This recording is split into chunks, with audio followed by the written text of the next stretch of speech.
Jake Miller stared at the eviction notice taped to his apartment door. The paper was bright orange and impossible to ignore. He had 3 days to pack his things and leave. 3 days to figure out where he would live next. He pulled the notice down and crumpled it in his fist. This was not how his life was supposed to go. 6 months ago, he had a good job building houses in Detroit. He made enough money to pay rent and buy food. He even had some left over for beer and movies on weekends. Then the company went out of business. The boss said there was no more work. Too many houses were empty and nobody wanted to buy new ones. Jake got his last paycheck and a handshake. That was it. He tried to find another job. He went to every construction site in the city. He filled out applications at stores and restaurants. Nobody was hiring. His savings ran out after 2 months. He sold his truck to pay rent. Then he sold his tools. Now he had nothing left. Jake walked into his empty apartment and sat on the floor. The furniture was gone. He sold it last week to buy food. All he had left was a sleeping bag, some clothes, and his phone. The phone would be cut off tomorrow because he could not pay the bill. He opened his laptop and searched for jobs one more time. Most of the listings were scams or required skills he did not have. He was about to close the computer when he saw something different. Colonial Settlement Program, free housing, guaranteed employment, and cultural exchange opportunities on New Eden Colony. Transportation provided. Apply now. Jake read the ad 3 times. It sounded too good to be true. Free housing meant no rent. Guaranteed employment meant a steady paycheck. But what was New Eden Colony? And what did cultural exchange mean? He clicked on the link. The website looked official with government seals and professional photos. New Eden was a colony on another planet, 47 light-years from Earth. The pictures showed green fields, blue skies, and modern buildings. It looked like paradise. Jake read more. The colony needed skilled workers, especially men. There was a shortage of human males on New Eden. The colony offered free transportation, free housing, free food for the first year, and a job that paid well. All he had to do was sign a 5-year contract. 5 years on another planet. It seemed crazy, but what choice did he have? In 3 days, he would be homeless. He had no job and no money. His family lived far away and could not help him. His friends were struggling just like he was. Jake found the address for the recruitment office. It was downtown, not far from his apartment. He decided to go there in the morning and ask questions. If it was real, maybe it was his way out of this mess. The next morning, Jake put on his best clothes and walked to the recruitment office. The building was new and clean. A sign by the door said, Colonial Administration, New Eden Settlement Program. Inside, the waiting room had comfortable chairs and a big screen showing videos of New Eden. A woman in a military uniform came out to greet him. She had short brown hair and looked about 30 years old. Her name tag said Lieutenant Kate Barnes. Good morning, she said with a smile. Are you here about the settlement program? Yes, ma'am, Jake replied. I saw the ad online. I want to know if it's real, Kate laughed. I get that question a lot. Yes, it's very real. Please come to my office and I'll explain everything. Jake followed her down a hallway lined with more pictures of New Eden. Kate's office was small but neat. She had a computer, some papers, and a model of a spaceship on her desk. Tell me about yourself, Kate said as she pulled up a form on her computer. Jake told her about losing his job and his apartment. He explained his construction experience and his willingness to work hard. Kate typed notes as he talked. You sound like exactly what we need, she said. Let me tell you about New Eden. Kate explained that New Eden was established 15 years ago through an alliance with 2 alien species. The Zephyrians were tall and graceful with blue skin. The Corvani were shorter and stronger with natural armor. Both species were friendly and wanted to work with humans. The colony is successful, Kate continued. We grow food, mine resources, and trade with both alien species. But we have a problem. Most of our colonists are women. We need more men for genetic diversity and certain types of work. What kind of work? Jake asked. Construction mainly. Building new settlements as the colony grows. Your experience would be very valuable. Jake thought about it. What about the cultural exchange part? Kate's smile got bigger. That's the best part. You'll live with alien partners who will teach you about their cultures. They're eager to learn about human culture too. It's a great opportunity to make friends and learn new things. Partners, Jake asked. What does that mean? Living companions, Kate explained. The aliens want to understand human behavior and customs. In return, they'll share their knowledge with you. It's completely voluntary and based on mutual respect. Jake had more questions, but Kate was patient and answered them all. The contract was for 5 years. If he wanted to come back to Earth after that, transportation would be free. If he wanted to stay, he could extend his contract or become a permanent citizen of New Eden. When would I leave? Jake asked. The next transport ship leaves in 1 week, Kate said. That gives us time to process your application and get your medical clearance. Jake looked around the office. Through the window, he could see the Detroit skyline. This city held nothing for him now. No job, no home, no future. New Eden offered all of those things. What do I need to do? He asked. Kate handed him a thick packet of papers. Fill these out and bring them back tomorrow. We'll do your medical exam and final interview. If everything checks out, you'll be on that ship next week. Jake took the papers and shook Kate's hand. As he walked back to his apartment, he felt something he had not felt in months. Hope. Maybe his luck was finally changing. Maybe this crazy plan would actually work. That night, Jake filled out every form carefully. He read the contract twice to make sure he understood it. 5 years seemed like a long time, but it was better than being homeless. And who knew? Maybe New Eden really was as good as it looked in the pictures. He fell asleep on his sleeping bag for the last time. Tomorrow he would take the first step toward a new life among the stars. The transport ship New Horizon touched down on New Eden's landing pad with a gentle thud. Jake pressed his face to the small window and stared in wonder. The sky was purple instead of blue, and 2 moons hung in the afternoon light. Strange trees with silver leaves grew everywhere, and the air looked clean and fresh. Would you look at that, said Pete Rodriguez, the man sitting next to Jake. Pete was a mechanic from Chicago who had also lost his job. They had become friends during the 3-month journey from Earth. It's like something from a movie, Jake nodded. After months of looking at metal walls and recycled air, New Eden looked like paradise. The landing pad was surrounded by buildings that seemed to grow from the ground itself. They were made of some white material that gleamed in the alien sunlight. The ship's captain announced that they could leave. Jake grabbed his small bag of belongings and followed the other passengers down the ramp. The air smelled like flowers and rain. It was warm but not hot, with a gentle breeze that felt good on his skin. A woman was waiting for them at the bottom of the ramp. She was Asian and wore a blue uniform with gold trim. Her name tag said Administrator Lisa Chang. Welcome to New Eden, she said with a warm smile. I know the journey was long, but you're here now. This is going to be your new home. Jake looked around at the other new arrivals. There were about 30 men, all looking as amazed as he felt. Some were young, some were older. All of them had the same story.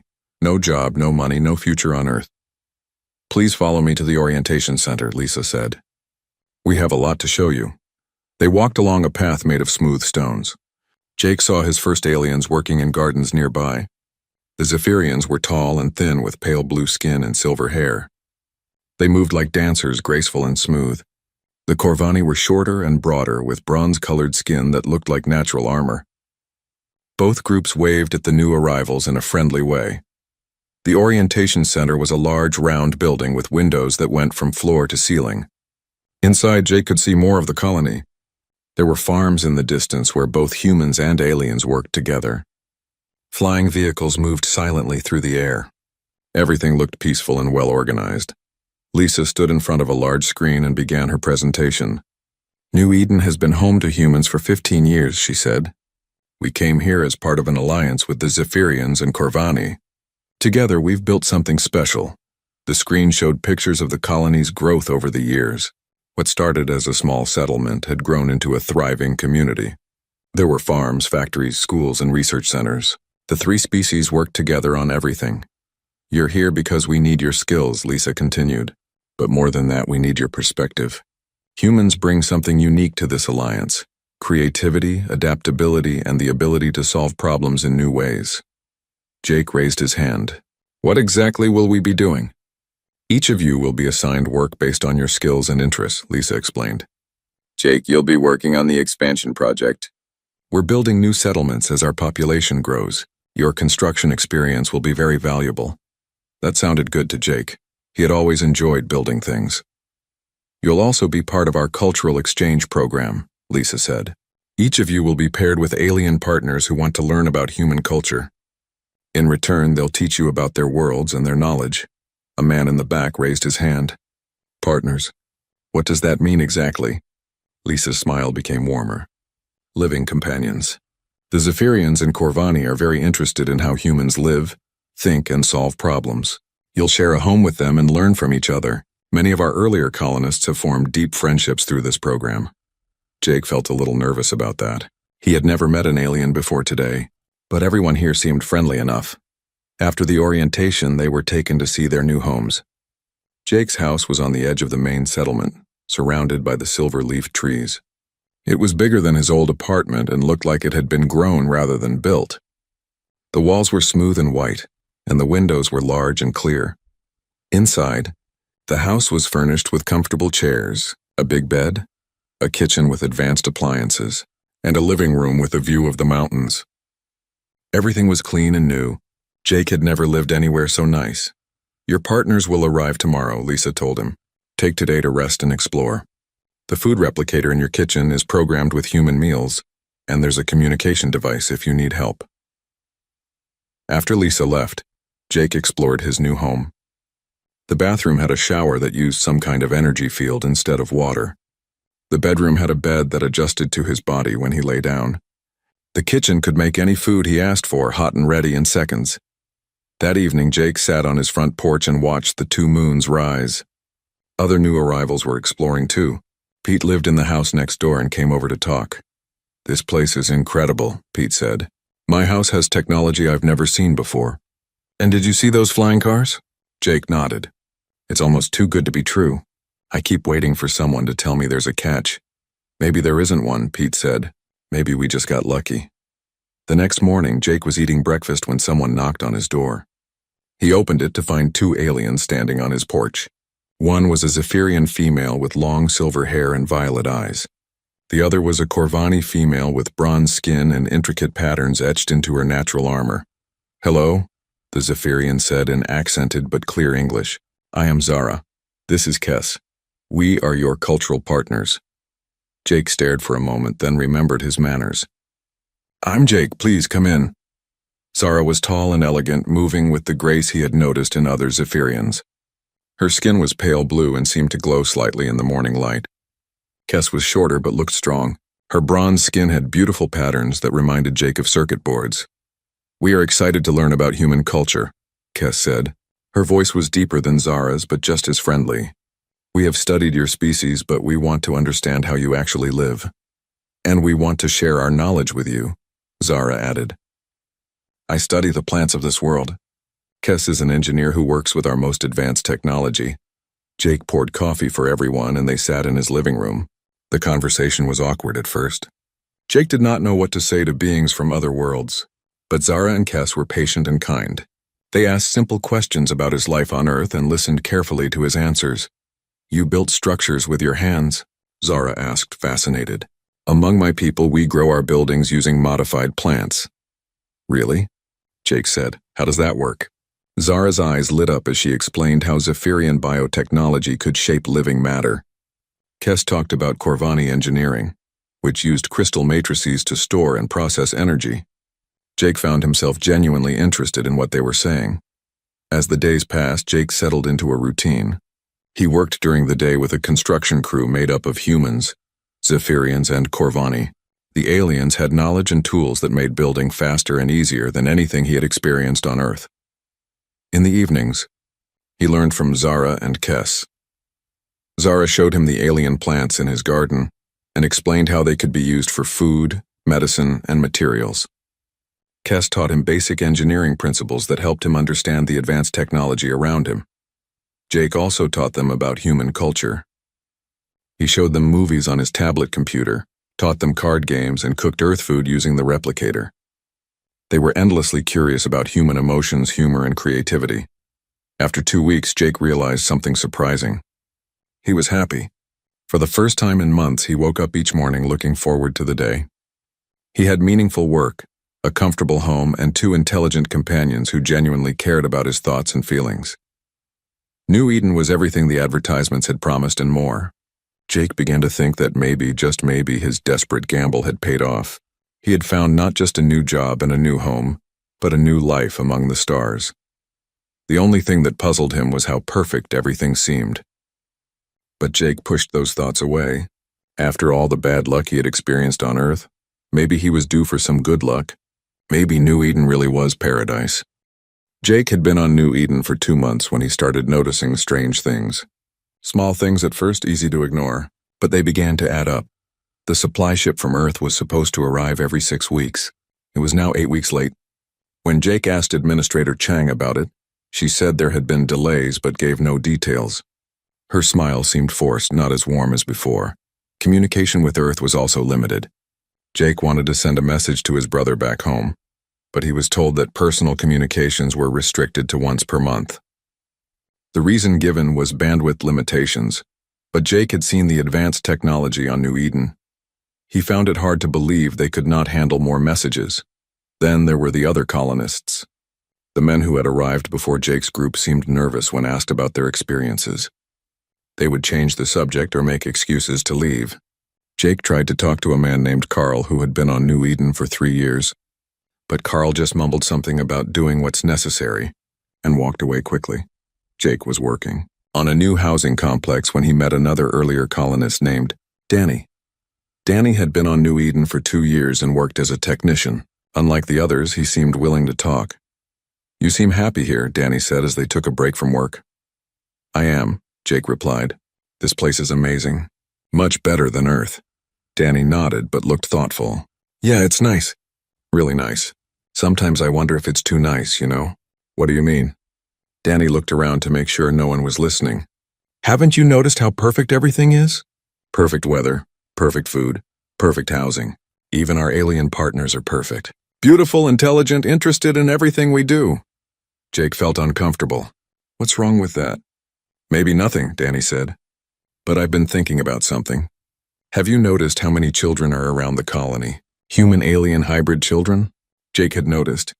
There were quite a few mixed children playing in the parks and going to school. "The families seem happy," he said. "Oh, they are," Danny agreed. "That's what worries me. Everything here is designed to make us happy and comfortable. But why? What do they really want from us?" That evening, Jake looked at Zara and Kes with new eyes. They were both beautiful and intelligent. They seemed genuinely interested in him and his culture. But Danny's words stuck in his mind. What if this was all planned? Jake decided to do some investigating. He used his access to the colony computer system to look up information about the settlement program. Most of the files were restricted, but he found some interesting data. The ratio of men to women among human colonists was heavily skewed. There were 3 women for every man, but among the new arrivals like Jake's group, the ratio was reversed. Almost all the new colonists were men. Jake also found records of births in the colony. There had been 847 children born in the past 5 years. Of those, 623 were human-alien hybrids. The children showed remarkable abilities, increased intelligence, enhanced physical capabilities, and resistance to diseases. The pieces began to form a disturbing picture in Jake's mind. But he needed more information. He decided to talk to Pete about his suspicions. Pete lived next door with his own alien partners, a Zephyrian named Lyra and a Corvani named Dex. When Jake knocked on his door that evening, Pete looked nervous. "Hey, Jake," Pete said. "What's up? Can we talk privately?" Jake asked. Pete nodded and led him to the backyard where they could not be overheard. "I've been hoping someone else would notice," Pete said quietly. "Notice what?" "The same things you're probably thinking about," Pete replied. "The perfect setup, the hybrid children, the way everyone wants us to be happy and comfortable." Jake felt both relief and fear. Relief that he was not imagining things, fear that his suspicions might be true. "What do you think is really going on?" Pete ran his hand through his hair. "I think we're not really colonists. I think we're breeding stock." The words hit Jake like a punch to the stomach. "That's crazy, is it?" Pete asked. "Think about it. Earth is overcrowded and polluted. These aliens have advanced technology, but maybe they need something from us. Human genetics, maybe. Our creativity and adaptability." Jake thought about all the hybrid children he had seen. They were beautiful and seemed incredibly smart. "But the relationships seem real," he said. Zara and Kes genuinely care about me. Maybe they do, Pete said. That doesn't mean they weren't selected for us based on compatibility studies. Maybe the feelings are real, but the situation is still artificial. That night, Jake could not sleep. He looked at Zara and Kes sleeping peacefully in the large bed they all shared. Over the past 2 months, he had grown to care for them deeply. Zara's laugh when he told Earth jokes, Kes's patient explanations of alien technology, the way they both listened to his stories about growing up in Detroit. Were his feelings real? Were theirs? Or was this all part of some elaborate plan? The next day, Jake could not concentrate on work. His mind kept returning to the conversation with Pete. Finally, he decided he needed answers. He would confront Administrator Chang directly. Jake found Chang in her office reviewing supply reports. She looked up with her usual smile when he entered. Jake, good to see you. How are you settling in? I need to ask you something, Jake said, sitting down across from her desk. And I want an honest answer. Chang's smile flickered slightly. Of course. What's on your mind? Are we really colonists, or are we part of some kind of breeding program?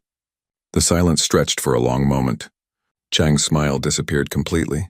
She sighed and leaned back in her chair. That's a very direct question, she said finally. I want a direct answer.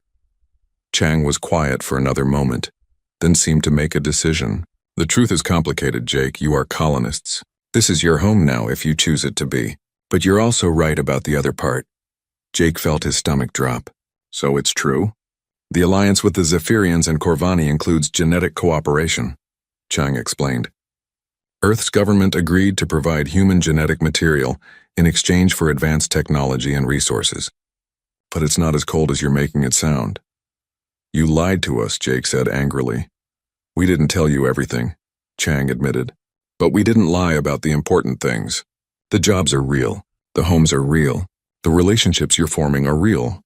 What about Zara and Kes? Were they assigned to me? Chang nodded slowly. They were selected based on compatibility assessments.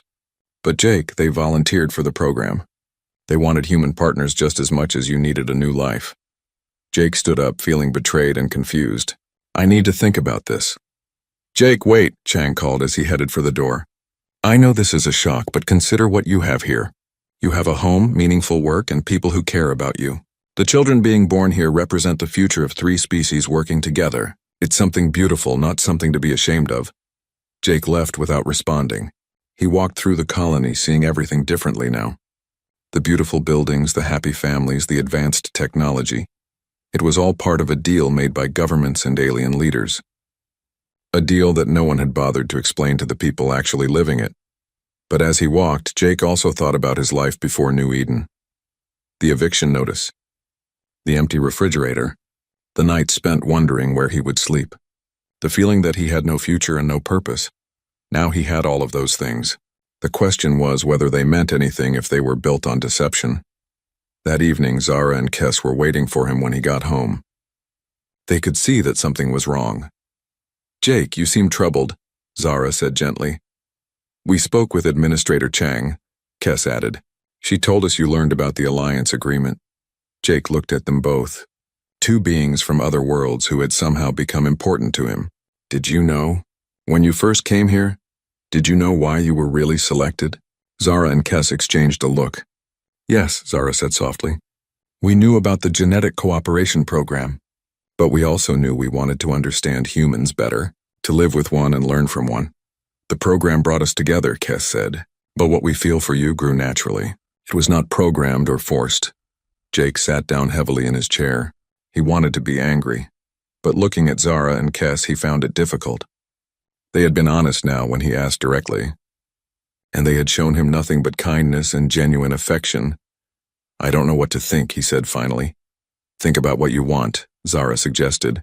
Not what others decided for you, but what you choose for yourself now that you know the truth. Jake nodded. That was exactly what he needed to figure out. What did he want now that he knew the whole story? Jake spent 3 days thinking about what he had learned. He walked around the colony, watched the mixed families, and tried to understand his own feelings. Zara and Kes gave him space but remained supportive.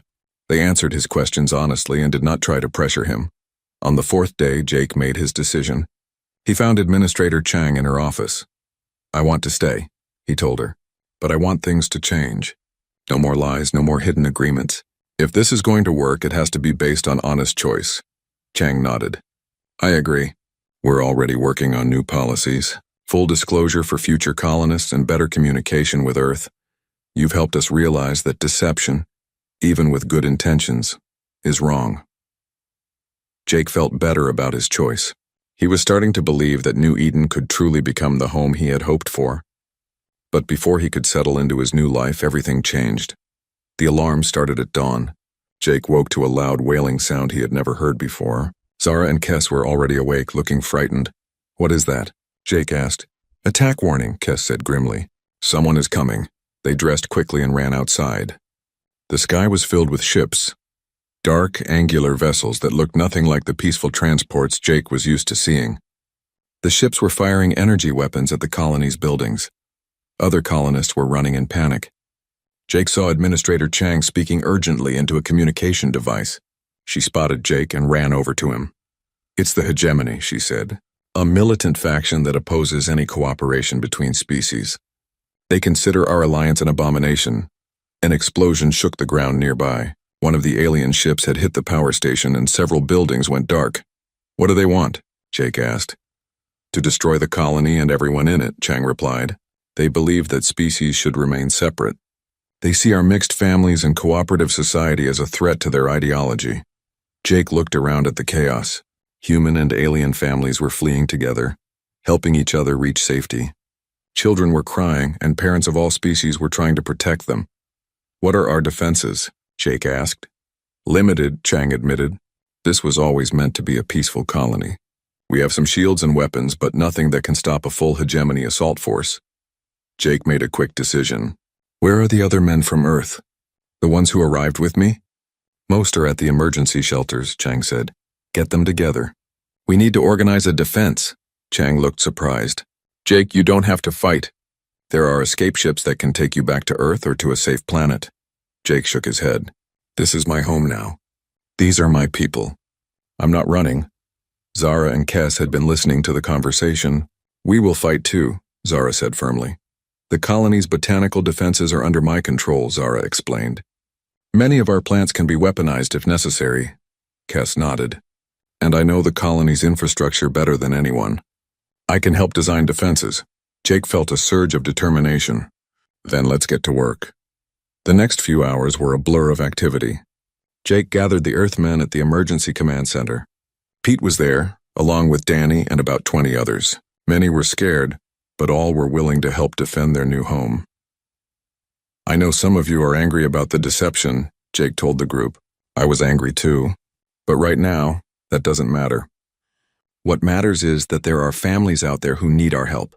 Human families, alien families, mixed families. They're all our neighbors now, the men nodded.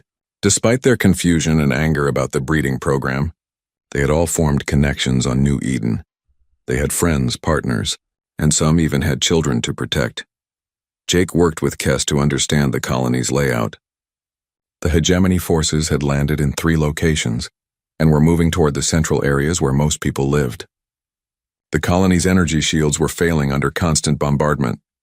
We need to slow them down, Jake said, studying the tactical display. Give people time to reach the shelters. Kes pointed to the colony's infrastructure map. The buildings are connected by underground utility tunnels. We could use them to move around without being seen. And I can activate the defensive plants, Zara added. The Corvani helped us develop species that can release paralytic spores or create barrier growths. Jake felt a plan forming. It was risky, but it might work.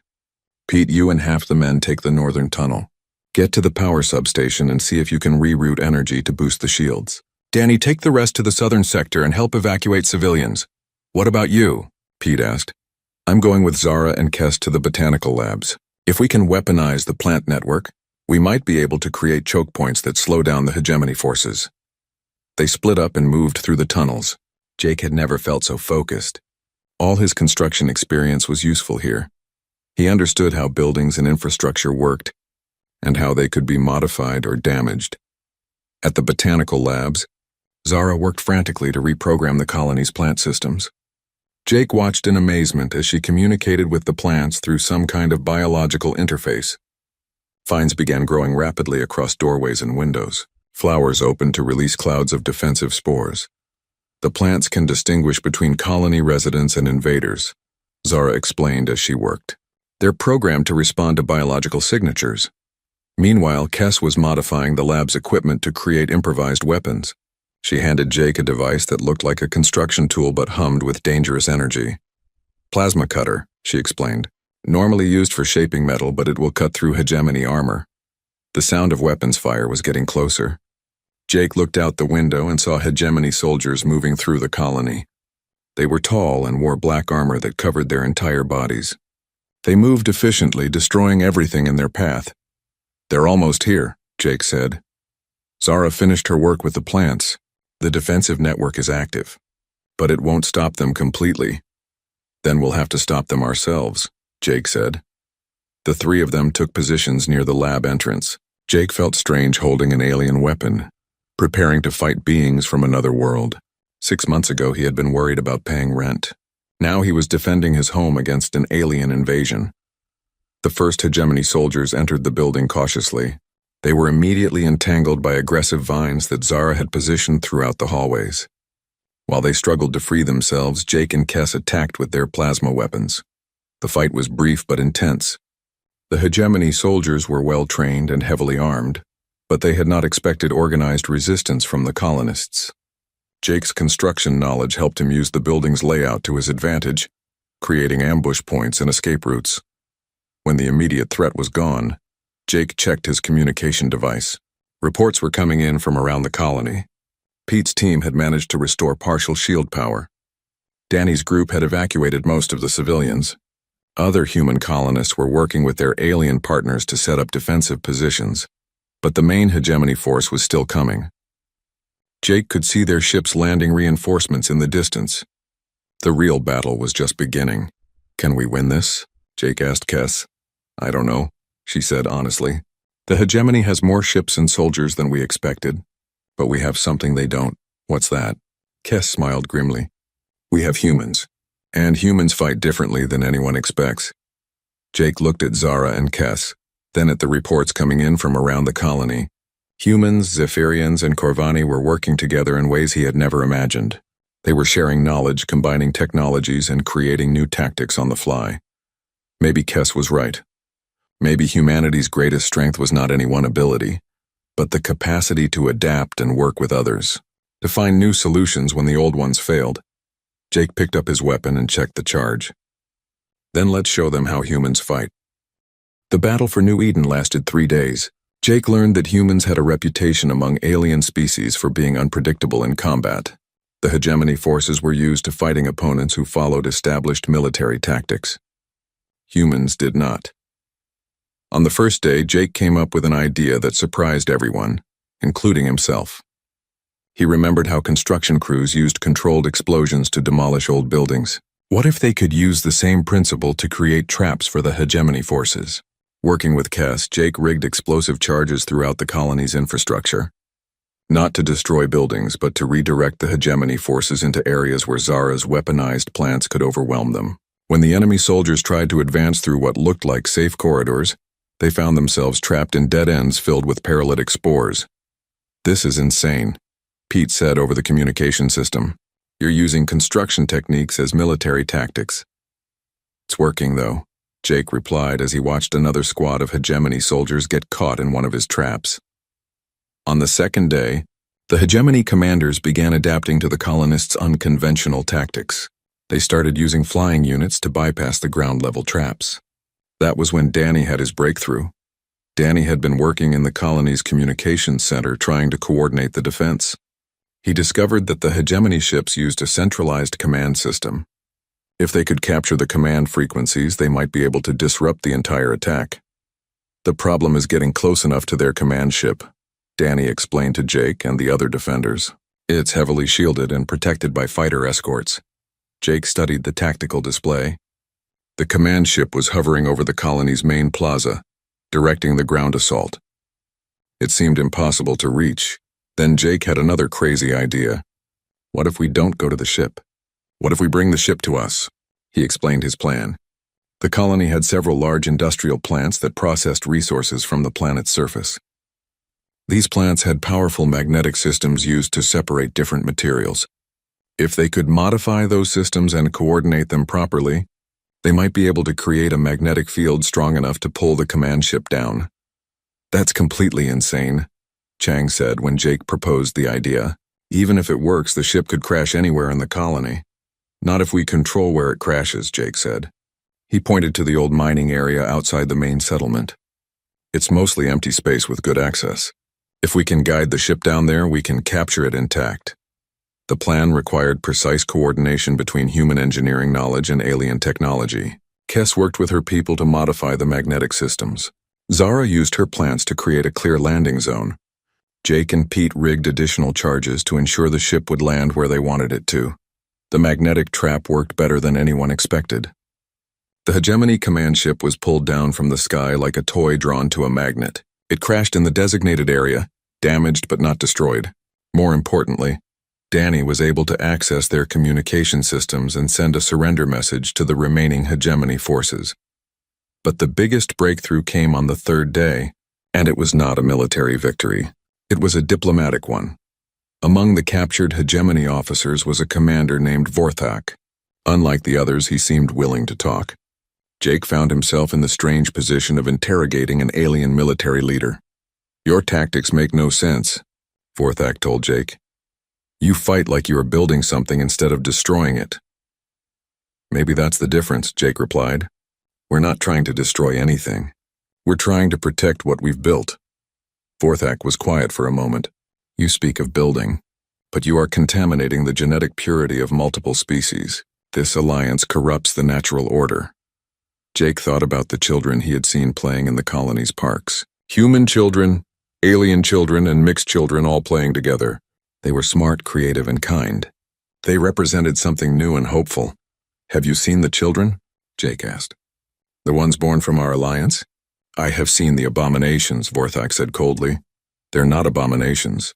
They're the future. Stronger, smarter, more adaptable than any of us. They're proof that cooperation works better than isolation." Jake called for Zara and Kess to join the conversation. He also asked Chang to bring some of the colony's mixed families. Vorthak watched as human and alien parents worked together to comfort frightened children. He saw Zephyrian scientists sharing knowledge with human engineers. He observed Corvani builders working alongside human construction crews. "This is not conquest," Jake explained. "This is partnership. We're not trying to replace anyone or dominate anyone. We're trying to create something better than what any of us could achieve alone." Slowly, Vorthak began to ask questions instead of making accusations. He wanted to understand how the alliance actually worked. Jake, Zara, and Kess spent hours explaining the colony's structure, the voluntary nature of the partnerships, and the benefits that all species had gained. The breakthrough came when Vorthak met a young mixed child named Alex. Alex was half human, half Zephyrian, with his mother's silver hair and his father's brown eyes. The boy was only 6 years old, but he could speak 3 languages and had an intuitive understanding of both human and alien technology. "What do you want to be when you grow up?" Vorthak asked the boy. "A bridge builder," Alex replied without hesitation. "I want to build bridges between worlds so people can visit each other and be friends." That simple answer from a child seemed to affect Vorthak more than any military argument. Jake saw something change in the alien commander's expression. Over the next several hours, Vorthak negotiated with his own forces. He convinced many of them to lay down their weapons and talk instead of fight. Some Hegemony soldiers refused and had to be captured, but others began to listen. The fighting ended not with a great battle, but with a conversation. Representatives from the Hegemony agreed to visit New Eden as observers. They would study the colony and report back to their leaders about what they found. "This is not a defeat," Vorthak told Jake as the Hegemony forces prepared to leave. "This is an education. You have shown us something we did not expect to see, War." "What's that?" Jake asked. "That different species can work together without losing what makes them unique. That cooperation can create strength instead of weakness." In the weeks that followed, New Eden began to rebuild. The damage from the battle was repaired quickly, with humans, Zephyrians, and Corvani working together more closely than ever before. The crisis had proven that their alliance was based on more than just convenience or government agreements. It was based on genuine caring and mutual respect. Jake found himself in a leadership role he had never expected. Administrator Chang asked him to help establish new policies for the colony. The breeding program was restructured to be completely voluntary and transparent. New colonists would be told everything before they agreed to come to New Eden. "You could go back to Earth now if you wanted," Chang told Jake. "You've proven your point about honesty and choice. We'll make sure you get home safely." Jake looked around the colony. In the distance, he could see the house he shared with Zara and Kes. Children were playing in the rebuilt parks. Construction crews were working on new buildings that would house the next wave of colonists, people who would come to New Eden knowing exactly what they were choosing. "This is home," Jake said simply. "Earth was where I came from, but this is where I belong." 6 months later, Jake received a message from his brother back on Earth. His brother had seen news reports about the successful defense of New Eden and wanted to know about the colonial opportunity. Jake sat down to write his response. Through the window, he could see Zara teaching a group of children about plant biology, while Kes explained engineering principles using building blocks. The children included humans, aliens, and mixed heritage kids all learning together. Jake began typing. "It's not what the advertisements promised. It's better. They said I would get a free home and 2 alien brides. What I actually got was a real home and 2 partners who became my family. I also got a purpose, a community, and proof that different people can work together to build something amazing." He paused, thinking about how to explain what he had learned. The colony needed men, that much was true. But what it really needed was people willing to try something new, people willing to build bridges instead of walls, people willing to fight for what they believe in. Jake finished his message and sent it to Earth. Then he walked outside to join his family in the garden. Tomorrow, another ship would arrive with new colonists. People who, like him, had run out of options on Earth and were willing to take a chance on something better. Jake smiled as he watched Zara and Kes working together to plant new trees. These trees would grow to provide shade for future generations of children, human, alien, and mixed. Children who would grow up knowing that cooperation was stronger than conflict, that diversity was a strength, and that home was not a place but the people you chose to stand with. The colony had needed men, and Jake had answered that call. But in the end, New Eden had given him something much more valuable than a job and a house. It had given him a chance to help build the future.